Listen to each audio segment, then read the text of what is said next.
Good afternoon, Cross Timbers. Today is Wednesday, November 18th. This is Texan TV News from the Tarleton State University campus in Stephenville, Texas. I am Quanecia Fraser. Today's top stories are brought to you from the Associated Press, Tarleton State University, Stephenville Empire-Tribune, and Weather.com. These are today's top stories.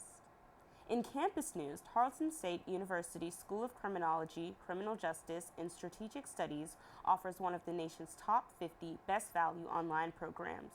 The ranking comes from Value Colleges, an independent online guide to the best values in undergraduate and graduate programs. Schools are ranked according to cost per credit hour. Rankings include only accredited, nationally and regionally ranked institutions that have demonstrated quality over time and strike the perfect balance between excellence, market value, and reasonable tuition rates. In local news, the Stephenville High School Honeybees wrapped up a successful volleyball season this year by earning recognition on the 6-4A All-District roster.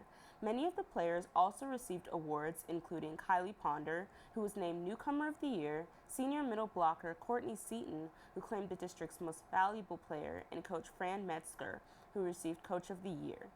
Players receiving spots on the All-District team include Kirsten Frederickson, Kaylee Conger, Chelsea Gillespie, Michaela Hobbs, and Nakona Stillwell. Honorable mentions went to players Emily Brandon and Taylor Garber. This year, the Honeybees claimed both by-district and area championships and were defeated by number 1 Bushland. The ladies finished the season with a record of 27-20 and tied for 19th in the High School Girls Coach Association volleyball poll. And now, today's Texas, national, and international news from the Associated Press. In Texas news, police in Waco have removed a 3-foot snake from a local bathtub. Sergeant W. Patrick Swanton says that a woman called the police to say that her daughter found a snake in her tub and needed help getting rid of it. The snake was not venomous and was identified as a rat snake. Nobody was hurt, and the snake was safely removed. Police aren't completely sure how the snake got there, but that it's possible it was flooded from its home due to the recent storms and wiggled its way in through the drain line. The snake was unharmed and ended up released in the woods nearby.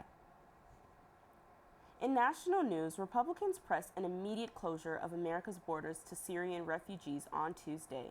This sparked from angry denunciations from President Barack Obama and other Democrats, starting an emotional debate on U.S. values during the Paris attacks. The word pause was used by both the new House Speaker Paul Ryan and Senate Majority Leader Mitch McConnell, whom urged for a temporary halt in the resettlement of Syrians. The Obama administration disputes back by saying that the small numbers that are coming to America are being thoroughly investigated. Even with Republicans pushing for this pause, the Obama administration has showed no signs of backing off their plans to bring 10,000 Syrian refugees. In international news, Tier 2 Air Force France flights were diverted last night after receiving anonymous threats. Both flights were heading from the U.S. to Paris. One plane landed in Salt Lake City, Utah, and the other landed in Halifax, Nova Scotia. Here's the AP video. 2 Air France planes were quickly diverted on Tuesday night because of anonymous threats. Both flights were headed from the U.S. to Paris. Flight 55, which took off from Dulles International Airport near Washington, D.C., landed in Halifax, Nova Scotia, in Canada. The Royal Canadian Mounted Police say that plane had 262 people on board. Flight 65 departed from Los Angeles and landed in Salt Lake City.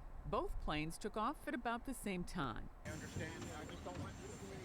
All of the passengers safely got off the 2 planes and were taken to terminals. We had a number of shuttle buses that responded out there and very quickly helped the passengers get off the plane. We shuttled them over to a safe area inside the terminals in the customs area where they were kept safe and comfort. And then from there, we put our canines onto the aircraft as quickly as possible to go through the passenger compartment, and then we started unloading the bags from below and went through all the luggage. Authorities have given both planes the all clear. Sandy Kozel, The Associated Press. For today's weather forecast will be sunny with a high of 70 degrees and a low of 45 degrees. On Thursday, it will be sunny with a high of 68 degrees and a low of 45 degrees. This has been a production of Texan TV News, a product of the Texan News Service from the Tarleton State University campus in Stephenville, Texas. You can follow the Texan News Service on Facebook and Twitter and check out our website at www.texannews.net. Today's broadcast was produced by Katie Tonkin, Jack Cochran, Sydney Burns, Rebecca Hernandez, and Alejandra Erguin.